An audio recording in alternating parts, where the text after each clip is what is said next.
Good morning, everyone. Welcome to today's webinar, Advanced Strategies for Financial Industry Email Marketers. My name is Dave McHugh. I'm Marketing Manager with Harland Clarke Digital. I'll be joined today by Bill Lemming, Vice President of Strategic Services here with Harland Clarke Digital. And a couple of housekeeping notes before we get started. The slides and the recording of today's presentation will be provided after the event over email, so be on the lookout for an email coming from Harland Clarke Digital with those materials. On the audio side, Bill and myself will be the only audible participants on today's event. Any non-presenters are in listen-only mode. If you need to interact with us for any reason, whether you're having technical difficulties or if you want to submit a question for the Q&A session that will follow at the end of the presentation, please do so using the WebEx chat window that's found in your WebEx toolbar.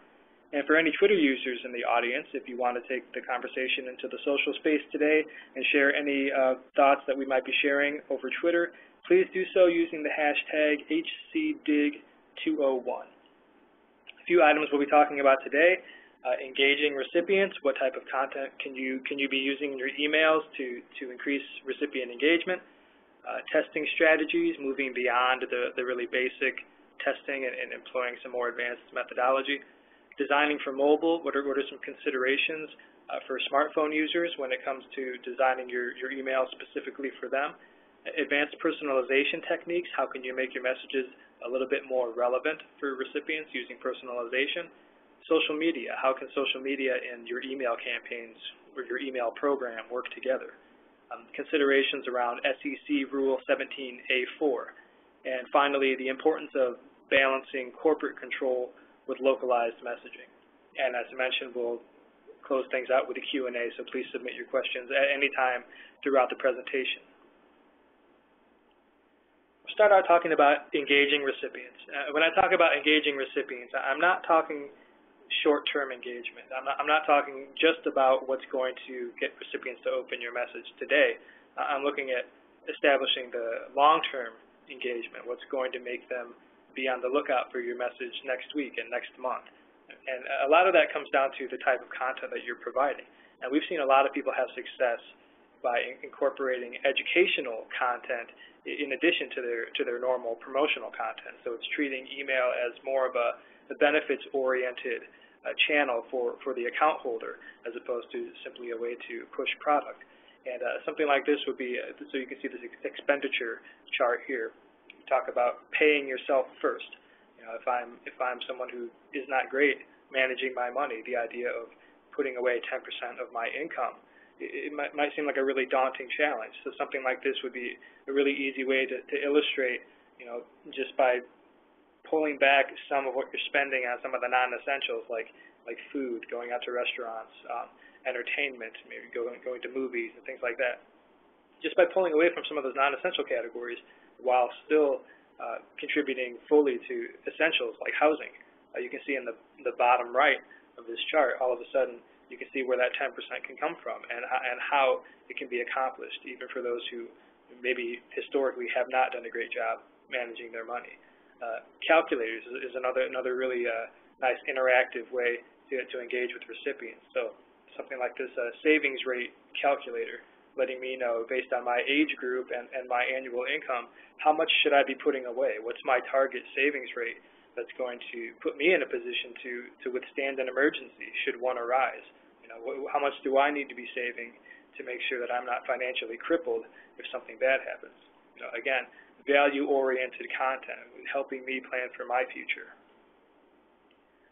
Car loan calculator would be another example along the same lines. Based on my financial situation, you know, help me understand what I can reasonably afford. What should be my price range, so that I'm not overextending myself on what's really a luxury purchase, you know, and you know, kind of hurting myself financially. Again, these aren't necessarily tied to specific products that you might be offering to an account holder, but it's really establishing that relationship and establishing yourself and your email communications as a source of value, a nice resource where people can expect that they're getting actionable content, that they're getting valuable information. You know, it's really showing that you're in the corner of your account holders and that you're looking out for their best interests by providing this type of content. Video is huge right now online. It's probably being consumed faster and more often than any other type of content on the internet. And something about that play button or that video player thumbnail, like what we see here on the screen, really draws the eye. It really captures people's attention. And we've seen a lot of success on email campaigns that are incorporating video and asking people to click to view a hosted video somewhere, maybe on YouTube or something like that. And I think it really comes down to the simple fact that a lot of people enjoy watching television more than they enjoy reading books. Yeah, and for those people, they're going to be much more inclined to click on a video to get content that way, as opposed to downloading a 5 or 6 page PDF that they see as something that's going to take them a long time to get through, as opposed to the short commitment of a 90-second or 2-minute video. Surveys and polls is kind of another one that's a very interactive but low commitment type of content. Something like this, especially a poll. A lot of times with a poll, it's one question. You click submit, and you instantly get an aggregate view of the data. So how does your response measure up against what everybody else said? It can be kind of a fun thing, kind of an interactive thing. Again, it's low commitment and it's instant gratification. You immediately see what everybody else was saying in relation to how you responded as well. Animation can be really effective and can really draw people into your message and increase that engagement that you're looking for, especially in a situation where a recipient might be using a preview pane in their inbox. So they might be only viewing the top half or the top third of a message as they're skimming through, just to get a taste of the content before deciding if they want to take that ultimate step of viewing the message in its entirety.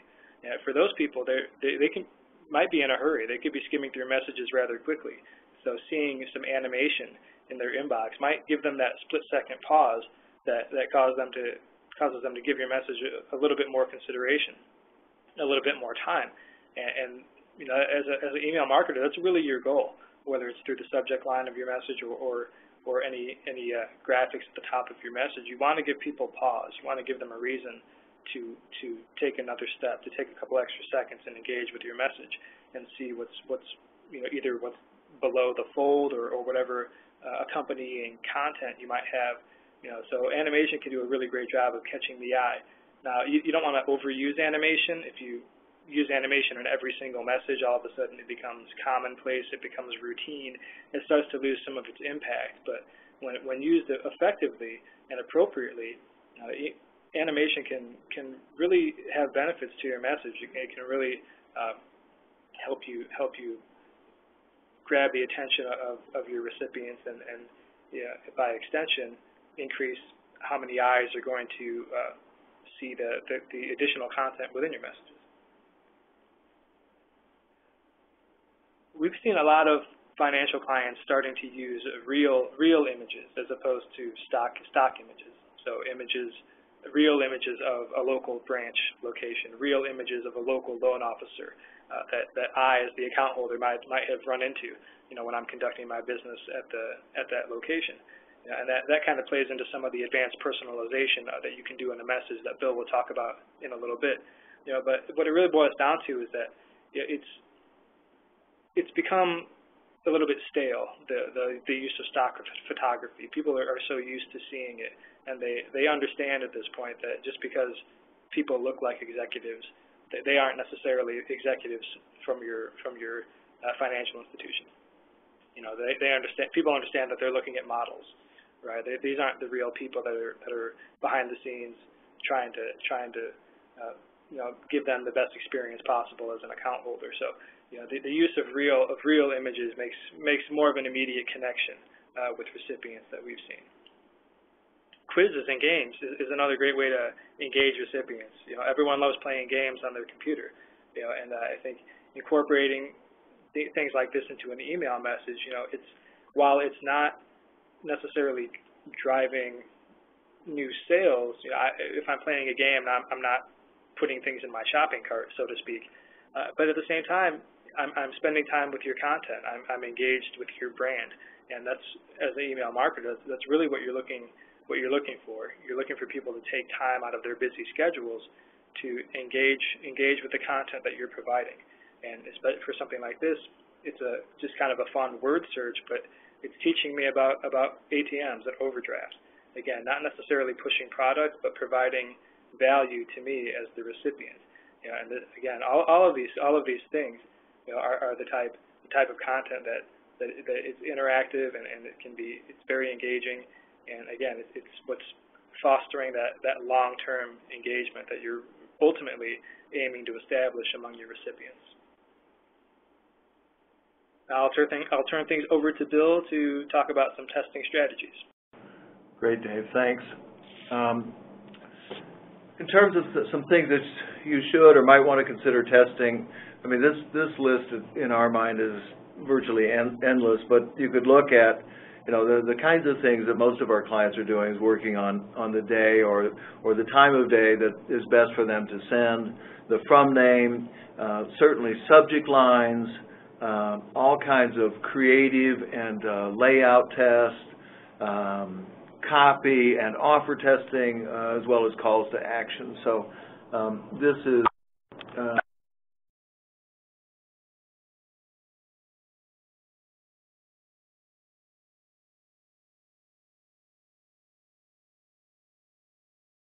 great. So these are the items that we're going to be talking about in terms of some of the things that you might want to consider testing. And while this is an advanced email discussion, typically people start with looking at an A/B split test, and they may say, I'm going to take 5,000 or a group of 10,000, split them in half, and test subject line 1 with list segment A, and test subject line 2 with list segment B, and find out that subject line 2 seems to work better than subject line 1, so let's go ahead and roll that out. They may also add to that kind of another component, which in this case is layout, and a layout 1 and a layout 2, and again trying to determine what's the most effective approach here. And in this example, layout 2 is the winner. So typically what happens is they'd say we've tested 2 subject lines and subject line 2 is the winner. We're going to couple that with a layout 1 versus layout 2, and layout 2 is the subject line, or is the better performer there. So we're going to take those 2 things and put them together and roll that out, and everything should be just fine at that point. What really can kind of start to also happen, unless you're looking more carefully at this, is what you've come up with is an average response rate. So this slide says subject line 2 is the winner, and in this case we had a 20.9 versus 25.1 with subject line 2. If you start to kind of do some other deeper analysis, what you may also find, though, is within that top quintile, that top 20% of your account holders, that subject line 1 is actually the winner against subject line 2. So one of the things that you want to be careful about here, and you really want to start thinking about what it is that you're measuring, because otherwise you can lose the truth here, if you will, in the overall averages. This particular slide calls to my mind 2 kind of seemingly disparate things. One is the Pareto principle that 80% of your retail deposits are held by 20% of your retail customers. And the second thing is a line from a F. Scott Fitzgerald's short story called The Rich Boy, that where he says, let me tell you about the very rich. They are different than you and me. So, as most of you know, the Pareto rule or principle is the 80-20 rule, and in the world of banking, this rule accurately translates to 80% of your retail deposits in this example are maintained by close to 20, 21, or maybe 19% of your retail households. And given their importance to the overall financial health of your institution, these people need to be taken into account and specifically identified within your email strategy. I think the takeaway here is that average responses by definition can hide or maybe even mask what would otherwise be considered very valuable information. In this case, it masks the top 20% of your depositors who did in fact act differently and did respond differently. So in our world, I think that that's a very significant group that needs to be addressed, typically with a communication plan that identifies your top quintile here. We tend to do a great job in setting up those kind of segmentation schemes almost everywhere but within the email world. So I would encourage you to take advantage of these people and the fact that they may be responding differently. Which then takes us to the next topic, which is designing for mobile. Right. So it seems like almost an annual thing now. When December and January roll around, everyone is writing blog posts saying how this is going to be the year of mobile. You know, mobile's time is approaching, and you need to start thinking about mobile. And I think it's safe to say at this point that we can all stop writing those blog posts, and we can stop thinking about mobile as this thing that's on the horizon that we need to maybe start thinking about. Mobile's time is here, and it's not going away, and it's only going to keep growing. Adoption rates of smartphones is through the roof at this point, and you know, email is certainly being affected by it, and really everything you do on the marketing side, you know, going forward, it needs to have an eye toward mobile and all the issues and also the potential possibilities that mobile brings. On the email side of things, you know, designing for mobile presents a few distinct challenges. The obvious one is inbox display. You've also got some layout considerations, and then the issue of touchscreen use versus the usual mouse use that you might use on a desktop or a laptop. We'll talk first about inbox display. You can see here in this graphic of a standard monitor, and there's a lot of real estate there. There's a lot of room. You know, that's why typical emails, it's not an issue, you know, as far as displaying as much content as you want on a laptop or a desktop.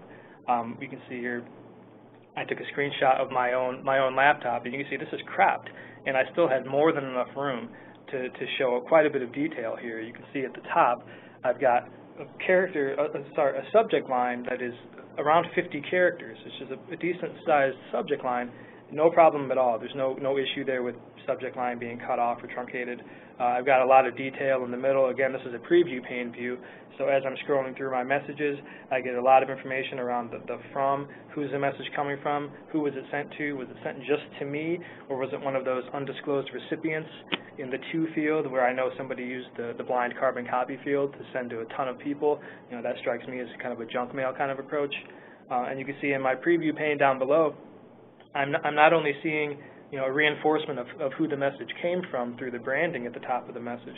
I'm seeing below the fold links telling me what's below the fold, what's the content that I can't even see that I might be interested in, even if this top article that I'm seeing at the beginning isn't necessarily sticking out at me as something I want to engage with. You know, so on the standard desktop and layout or laptop side, you know, it's a lot easier for email marketers than it is on the mobile side, as we'll see here. When it comes to mobile, you're talking about a width on a desktop. You know, you could have 1,400 pixel wide monitors, or even larger than that. A smaller iPhone is going to be only 300 pixels wide. You know, same with Android and BlackBerry. 320 wide is kind of the safety standard at this point. You know, you can get a little larger into the 400s with some of the larger phones, but 320 is kind of the industry standard that you should at least be adopting or optimizing your messages for. And we can also run into issues with subject lines being truncated, and pre-header text all of a sudden becomes a little bit more important on the mobile side. As we'll see here on this next slide, I've got Android, iPhone, and BlackBerry screenshots. I sent the same message to each one of these devices. You can see they all treated it a little bit differently. The BlackBerry, all of them, first of all, truncated my subject line. So now I'm down to, you know, around 40 characters or so for a mobile subject line to avoid it being truncated. And there's no preview pane on a mobile phone, so the only way to see that full subject line is to take the next step of actually clicking in to open the message. And as we all know, that's not a step that people are going to take without some real reason to do so. iPhone and Android give me a little bit of help in that respect, in that they display the pre-header text. So that's the first line of text right above my message, that little small area above my banner. That's the first line of HTML text, and they pull it right in here into the inbox level. And Android actually does something in addition. They pull in the title for my HTML body. So if the title was Integrated Digital Marketing Solutions, then my pre-header is email marketing, mobile campaigns, and much more. Now, a lot of people neglect the pre-header text, and they use a standard, view this message in a browser, or add us to your address book, or something like that. And you can see here, taking that kind of generic approach doesn't do you any favors on the mobile side of things, because seeing view in a browser under a truncated subject line isn't the type of thing that's going to make people want to engage further.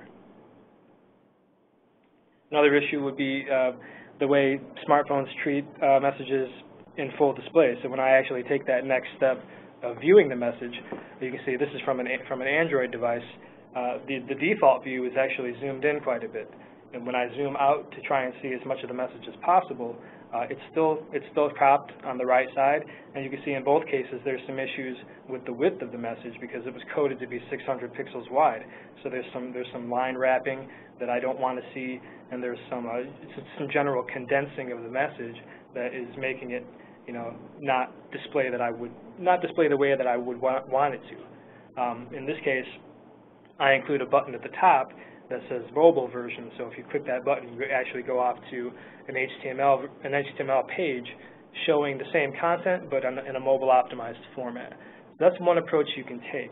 When we talk about designing for mobile, there's a couple of different approaches. One would be optimizing your existing layout of your existing campaign. So maybe you have a standard, two-column template where there's a wider column with your main body content, and then a more narrow column on the side with promotional offers and advertisements and stuff like that. You can optimize that existing template to an extent. So we think about things like image alt text. That would be here. Here's an example from my BlackBerry. This is an email from Groupon. You can see there in the bottom half, that's showing where an image is not displayed, because BlackBerry disables images by default. In this case, Groupon optimized that it's not a broken image, that blocked image by including alt text. So it's showing me what I would be seeing if I were to load that image. So none of the message is lost. I'm just getting it in a different way. That's one way you can optimize a standard message for mobile. You need to think about the scannability. So you might have a message right now that's coded for 10-point font or 12-point font. And that can be difficult to read on a mobile device, especially if you're just scanning through trying to get the highlights. So maybe you need to bump up the font size. Maybe it's something like putting a different background color behind different sections of the message. Anything to make it very clear that there are distinct pieces of the message. Because if it's apparent to the user, or if it appears to the user that it's one solid chunk of content and it's all one message, if I read the first piece of it and it's not something that strikes my interest, I'm going to abandon that message. But if I can clearly see that there are other pieces of content that are distinctly different from what I'm reading right now, it might give me the incentive to scroll further down or look over to the right and engage with a different piece of your content. You can also try scaling your message down, and this is accomplished using media queries. So these are custom styles being applied in the top of your message, and this can take an image and condense it down for a mobile device. It can scale text down dynamically depending on the device being used. So again, this is all if you want to optimize your existing template. What some other people do would be create a mobile-specific template. So instead of even trying to optimize your existing two-column, maybe you target a mobile-specific version of that same message, but you tailor it toward the narrow design of a typical smartphone, where it's more of a focus on a vertical experience. And that's where things like anchor links can come into play, where you click at the top of the message and you're taken to a point lower in the message, letting you kind of bounce back and forth, between the top and the bottom without having to use your touch screen. And again, that's usually in a single column, and the standard is usually to make sure at a minimum that you're optimizing for a 320 pixel wide screen. And then if it's a little bit larger, at least you've got you're making sure that your content has been optimized for the smallest possible situation. We talked a little bit about touch screens, and the real issue, the biggest issue with touch screens is the ability to click links. If you want to drive click-through traffic from your messages, it's really important that that's a good user experience. You can see here in that body, or that block of copy in the middle of this slide, if you try to reach out and touch your screen right now, if you try to touch one of those links without touching the one right above it, it's difficult. And it's even more difficult on a very small mobile screen. Right? So what is usually recommended for mobile devices is to have call to actions like that. If the links can't be spread apart within the text, then it's recommended to use buttons. And to optimize for the typical finger size, it's recommended that the buttons be at least 56 pixels high and at least 56 pixels wide, but I prefer to have them a little bit wider than that, so it's more of a rectangular button. And that tends to be much easier for people to click when they're trying to access content through a smartphone. So we talk a lot about optimizing for mobile, and you might be thinking, is it even worth my time? Is my audience even mobile savvy to the point that I need to expend energy doing this? And some of the metrics at your disposal can help you answer that question. On the right is a screenshot from Subscriber Mail, which is our email marketing platform. You can see we've got renders, which is synonymous with opens. So you can see how many people are opening your message or enabling the images within your message. We can also look at how many people are clicking from those mobile devices. And then on your web analytics side, you can see traffic being driven from your email campaigns. Are they proceeding further down the funnel? It's one thing for them to get to your website, but are you trying to get them to go to specific places on your website? And are they? Right? And maybe that mobile traffic today isn't necessarily converting or resulting in the type of results that you think requires optimization on the mobile side of things. But at the same time, even if today your audience isn't there on the mobile side, they're going to be. If you look at a couple of these statistics, these really stood out at me. Average mobile user looks at his or her device 150 times per day. That's from Nokia. CTIA Wireless Association says in the United States, there are more active mobile devices than there are people. Now, obviously, some people have 2 or 3 devices, but you can see the numbers don't lie. That even with that disclaimer, a lot of people are using smartphones, and email adoption on smartphone is only going to increase. So it's something to absolutely be thinking about today. Now, Bill will talk about a little advanced personalization techniques. Thanks, Dave. Most ESPs, I think, today provide a relatively easy means for accommodating variable content that we think is critical to getting the right message to the right customer with certainly the right offer and as we've talked, the right subject line with the right creative at the right time through the right channel or combination of channels. So there's a level of complexity here that we need to address. We talked a little bit about that with the engagement tactics and the difference in appeal for various engagement approaches based on top quintile versus everybody else, and setting up testing strategies that are appropriate. But overall, I think we're looking at an effective messaging that says we've got dynamic variable message content. Let's utilize that based on what kinds of information we have about our customers in the file. Do we have something about their demographics, their actual behaviors, and let's let the ESPs, email service providers, do some of the heavy lifting here.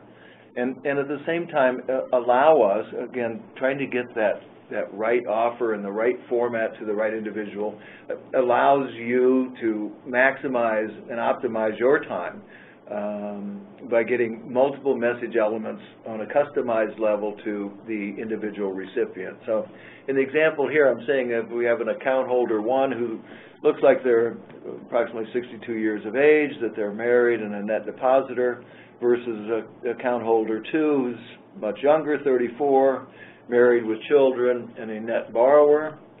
And typically, again, the majority of our clients would say, well, I'm just going to put those together as one group and talk to them both the same. We think you've got an opportunity here to do some other things. So in the area of account holder number 1, we said let's take some of the content in terms of the subject or the header and make it age appropriate. So we've got someone roughly in that 55 maybe to 65-year-old group, looks married, perhaps is a net depositor. And the copy and the offers and everything that we're going to put in that message, although it's very close to what we've got on the right on account holder number 2, it's different. It's age appropriate and it's recipient appropriate. On account holder number 2, we've said let's change the graphic up here in the header.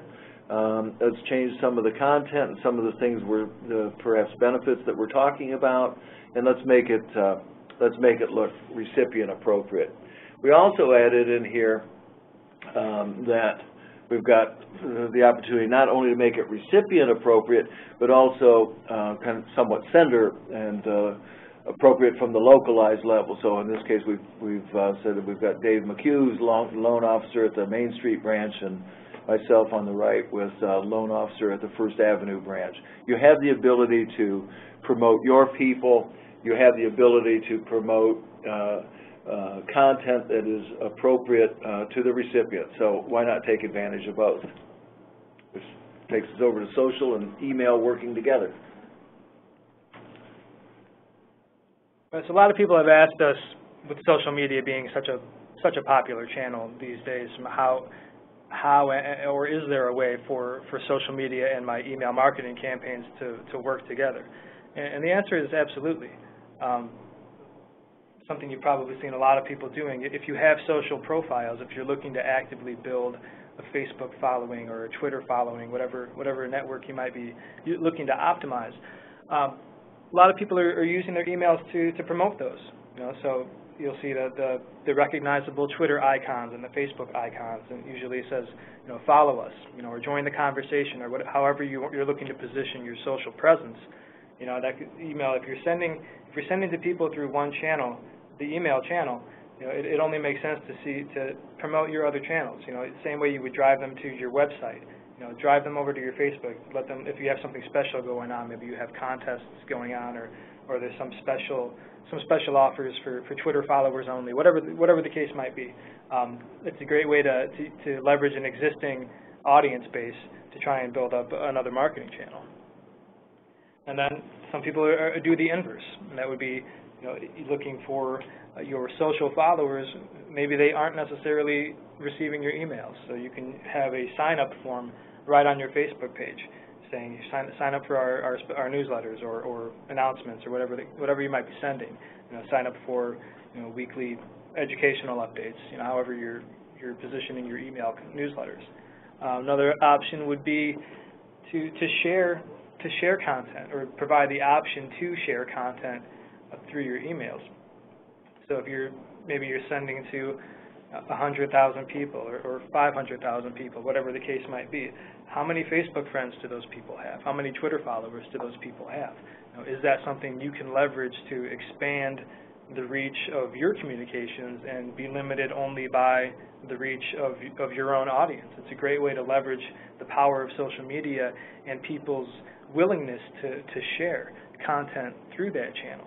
A lot of people will include buttons to share a web link or a link to their web hosted message through Facebook.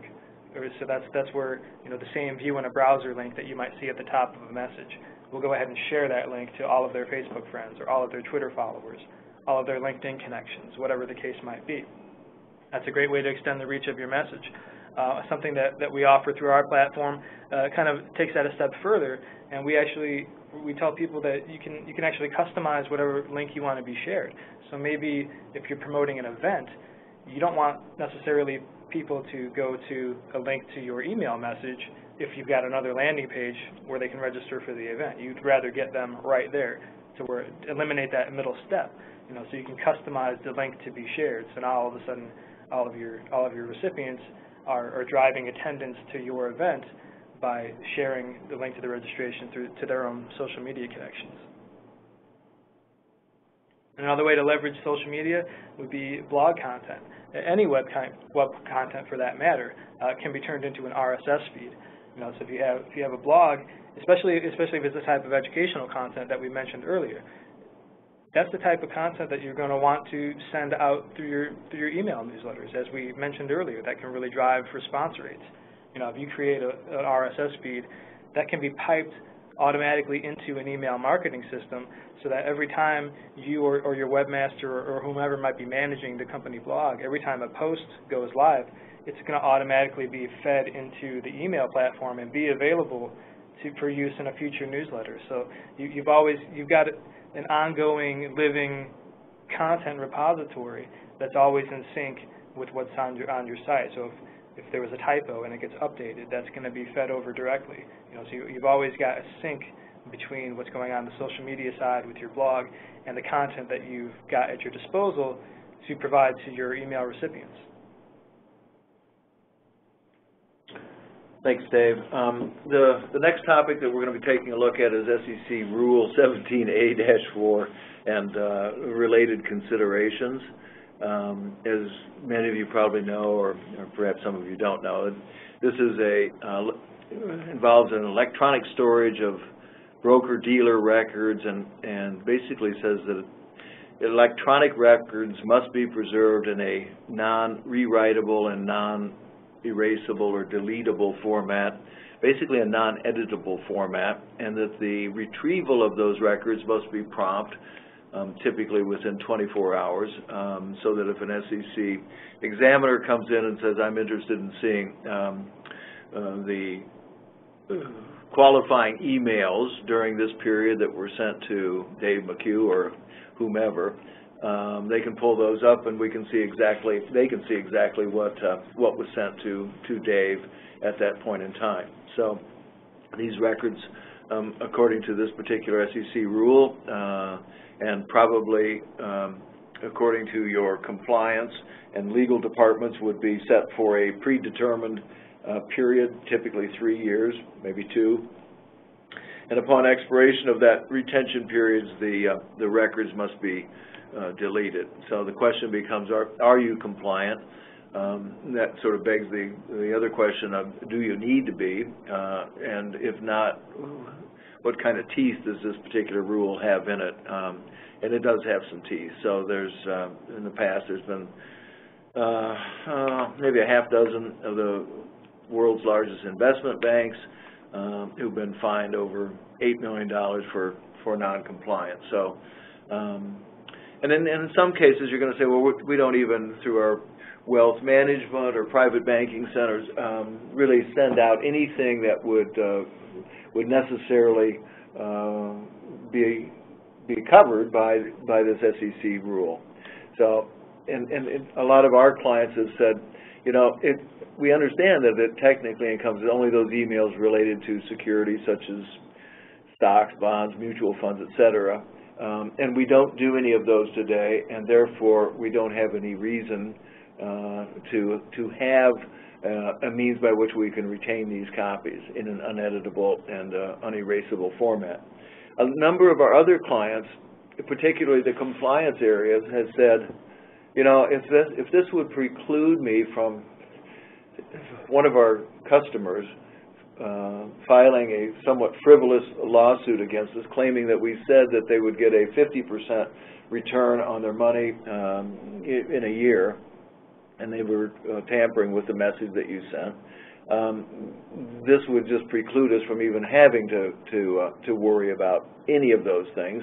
And we need a repository where we can actually say, hey, this message was sent at this time to this individual, and it's retrievable. So, and from our standpoint, the terminology in terms of exact copies means that it's not only the text of the message, it's every link that was included in that message, it's every image that was included in that message, particularly since images can contain text as well. And all of those elements for every single iteration of the email that falls within those related to stocks, bonds, mutual funds, etc. So we developed, and your ESP may also have an email archival solution. We call ours the Vault, to help with that. And understand that most marketing emails are exempt from it. However, we're seeing a number of our clients say, I don't care about that. I want a place where I can store that information in a retrievable, quickly retrievable fashion, and I don't have to ever worry about it anymore, particularly if I have multiple users in multiple divisions across my organization who are all getting in there and sending messages, some of which they may keep copies of themselves, some of which they might not. It's important to also understand that within our user interface, that our clients sometimes ask us questions like, well, don't you guys keep copies within the marketing user interface that would serve that purpose? And the answer is really, yes, we do, but that's a marketing-related interface, and as such, the marketing aspects of it dictate that it needs to be, by design, very flexible. So if our clients call us and say, hey, I need you to change something, and change this word, correct this, move this down, can you do that? The answer is yes, we can. Within the Vault, however, that's a separate, more of an accounting, far more an accounting system than it is a marketing system, and the last thing it can be is flexible. So it is built on a very rigid platform. How do we think that Vault can help you? It keeps the entire message. Images can contain text that must be preserved. We've already identified that. And then saving a single version of a message and having a list associated with it doesn't really account for dynamic and personalized content. So we think we've got something here that offers a searchable index of each and every message over a specific period, allowing for easy retrieval and auditing. Okay, the last topic that we wanted to discuss today was balancing corporate control with localized messaging. We've been talking a lot lately about a term that we call global, which is a combination of global and local, and it's becoming more and more important, especially for organizations that have multiple business units or multiple branches or whatever the case might be that want to send email independently. And there's a lot of value in doing that because of some of the reasons Bill mentioned earlier around the personalization and the connection that those local senders might have with an audience that a global sender may not. Some of the hallmarks of a global marketing program would be largely centralized to one solution. So we've run into some clients who previously had people sending, divisions and business units sending from a bunch of different locations. So it was difficult not only on the reporting side to get an easy overview of what all was going on, but also difficult to maintain standards. If everyone's sending from all these different systems, who's at the controls from a branding side? Who's making sure that all of these messages are consistent with the imagery and the type of content that you want to maintain as part of your image. Some of the core capabilities that you might see with a global program would be a centralized opt-in and opt-out management. So making sure that if I opt out from an email from one business unit, I'm not going to get an email next week from somebody else, because that's how you can really drive up the number of spam complaints, because recipients don't understand, or they don't care if you've got multiple people sending. If they opt out from one email from your organization, in their minds they're opting out from the works, and if they get an email from somebody else, that's going to drive those complaints that can really affect and negatively impact your deliverability. Preference managements would be a way of allowing users to say, I only want to receive two emails a month, or whatever it might be. Letting them kind of dictate the action a little bit. Integrating with other channels, such as a mobile marketing solution. Maybe you've got a dual opt-in list where you're opting in for email campaigns as well as mobile campaigns. We talked about social a little bit already. Maybe you've got integration with your CRM system, making sure that all of that recipient profile information is in sync between both platforms, and you're using that information coming from the CRM platform to segment and personalize the communications that you're sending on the email side. Email throttling, again, controlling the amount of messaging that's going out to all of these people from all these different divisions. Branded templates, this is, again, going back to the consistent branding that you're trying to present, making sure that logos are always correct, making sure that the latest version of any imagery is always being used. And again, the centralized reporting, so you can really get an idea of the overall ROI of your campaigns, which is very difficult to do when you're trying to run reports from different systems and ultimately combine those into one report. And we talk about the balance of corporate control with localized messaging. And on the corporate side, again, we're trying to maintain that consistency, with those templates and the frequency and managing those opt-outs. But then on the local side, you can leverage that corporate copy, leverage that corporate approval, that approved content. At the same time, you can make sure that the localized senders have a chance to tailor those messages to their audience. So here's kind of a visual example of what we're talking about. We can create locked down or partially locked down templates that are distributed throughout the different marketing arms of an organization. And corporate or global content can be locked down. So you might have 80% of a message template that is consisting of locked content that has already been approved by corporate. It's up to standards, and nobody can change that on the local level. None of those senders can access that content. So you're guaranteeing that stuff is locked down. But the benefit, though, is that we can also make the rest of that template flexible, so that those local senders have a chance to promote events at their specific branch, or maybe some news or some announcement about their specific location, and that's the type of stuff that can really solidify that relationship with their senders when they see that they're not just getting a global email that doesn't have anything necessarily specific to them. It's not coming from corporate headquarters 5 states away. It makes it look like they're getting some targeted communication from the branch that they use, a couple blocks down the street, and that can really be a powerful force. So we touched on a lot of big topics today. Probably each one of these could necessitate its own entire presentation, to be perfectly honest. We really wanted to just spark a lot of ideas for anyone attending this presentation, get a conversation started. And before we dive into Q&A, I just want to remind everyone, if you want to learn more about Harland Clarke Digital or reach out to us about any of these topics we discussed today, any other digital marketing concerns you might have, the number here is on this last slide. You can also reach us at info@harlandclarkedigital.com or visit us on our website, www.harlandclarkedigital.com, to learn more about these topics or any of the other online marketing products we offer, whether it's email marketing, mobile marketing, content generation, compliance, as Bill mentioned earlier, surveys, hosted survey solutions, managed services, and a whole lot more. So it looks like a couple of questions have already come in on the Q&A side, so we'll go ahead and get started with the Q&A session here. Looks like the first question is regarding video. What is the optimum length, and can I embed videos in my emails? Good question.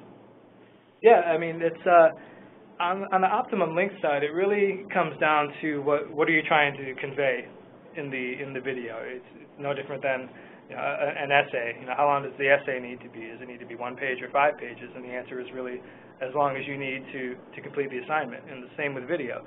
How long do you need to get your point across? If it necessitates a 5-minute video, that's a little on the long side, but that's okay. A good rule of thumb is keep it within the 90-second to 2-minute range. That's not too much of a commitment on the side, especially on the email side of things, because keep in mind people are usually in a hurry, to be honest, when they're in their email inbox. They don't necessarily want to be in there for too long. They're just trying to see what's going on. So to ask them to commit 5, 7, 8 minutes to watching a video is kind of a lot, but I think popping open a video for kind of a quick hitter, a 1 minute or 2 minute video is a pretty good rule of thumb. On the embed side, it really depends on the client, the email client that you're sending to. I know I use Apple Mail, and if I embed a video, I'll see it, but most people wouldn't if I tried to send that campaign. And that really reinforces the importance of testing across multiple email clients. Don't assume that everybody's using the same browser and the same email client. When I say email client, I'm referring to Hotmail, Gmail, etc. Don't assume everybody's using the same thing that you were using. So if you're testing, you need to be testing a wide variety of potential user experiences. It seems like things are going in the direction where the email clients they understand the importance of video, whether it's coming from a marketer or family or friends. Right? So somebody like Gmail, they've actually taken steps. They don't support the embedded video, but if they detect a YouTube link within a message, they'll show a YouTube thumbnail down at the bottom of the message. Right? So things like that represent a step in the right direction. I don't know that we'll ever get to full support for embedded video, but seeing steps like that being taken lets me know that video content is widely recognized as being really valuable for the email experience. So I think it's only going to increase. The second question has to do with, I think, my testing example. In the testing scenario, you had 2 subject lines and 2 layouts being tested. Is it best to test those independent of one another or together? Another good question. Actually, my preference would be to test them together, to create a 2x2 grid that has subject line 1 along with layout 1 and layout 2, and then right below that, subject line 2 with layout 1 and layout 2. Doing that allows you to look for a thing called interaction effects, and you can do those at the same time, and I think there's some real benefits to doing those at the same time. The other part of that takeaway is really important to maybe stress again, and that is that gives you an average read, and averages can sometimes be very deceptive and misleading. So while I think that 2x2 approach and testing both of those things together one time makes a lot of sense, again, I would caution you to see how that response compares to that top 20% that potentially controls 80% of your deposits and the overall well-being of your institution. Another one came in around the mobile discussion. It's asking, aside from mobile phones, so smartphones, are there specific concerns for tablet users that we need to be optimizing for? And it's definitely on the touch screen side of things. The display obviously isn't quite as small as a mobile device, but the same issues can apply if you have text links that are really jumbled up together. Same thing on a tablet as a smartphone. It can be difficult to click those without inadvertently clicking the other one, and if you have to wait for a page to load only to hit the back button and try again, that can be really frustrating. As far as display size, tablets are pretty large. And the standard for most email marketing communications is only 600 pixels wide, if not smaller than that. So as far as creating a tablet-specific version of a message, like we talked about smartphone-specific versions, I don't think that's really necessary. I don't think you lose too much of the user experience, because I think where this question is coming from is that when you're building websites, you certainly have to optimize those for tablets, and that can come in any number of forms. But websites are also quite a bit more complicated than your average email, because emails aren't allowed to be very complicated. They can only have pretty rudimentary code, based on the inboxes, things like Gmail and stuff like that will only accept certain types of code. So I don't think it's as much an issue on the email side when it comes to tablets. Anything you do with your standard campaigns should pretty much be supported on tablets. But again, that's where, like I mentioned, the testing really comes into play. If you can get your hands on an iPad or a Galaxy or a Kindle or whatever you might be sending to, certainly do as much testing as possible to optimize that experience. Next question is, does the Vault product work with any email marketing solution? Unfortunately, at this point, we're able to put those messages that go through our servers into the Vault. So I don't have the ability to sync up with non-Harland Clarke Digital clients who are perhaps sending their own messages or using another email service provider to store those. I wish we could, but that may be down the road. How long, next question, how long has Harland Clarke Digital been providing email marketing services? Our roots go back probably almost 11 years now to our entity at that time was Subscriber Mail. Will continue to be the name of our user interface, but for any number of reasons, we've recently changed our name to Harland Clarke Digital to, I think, better reflect the services that we provide. So Harland Clarke Digital, I suppose, technically has been in existence, what, Dave, a month? Yeah, I mean, we're really in the process still of officially launching this new brand, and you know, this presentation today, you know, was part of that. You know, we were looking to be introduced, you know, to as many people as possible. You know, and we've been around for a long time, so we're a new brand with a very established track record, and we have, like, as I mentioned before, a lot of solutions and products that we can offer. As we mentioned earlier, the contact information is on the slide, and we'll be reaching out as well via email here with follow-up with the materials from the presentation. And if anyone has any questions at that point, you know, please just reply to that email, and we'll get in touch with you right away. Thanks everyone for joining us today, and hope this was helpful. Thanks so much. Thank you.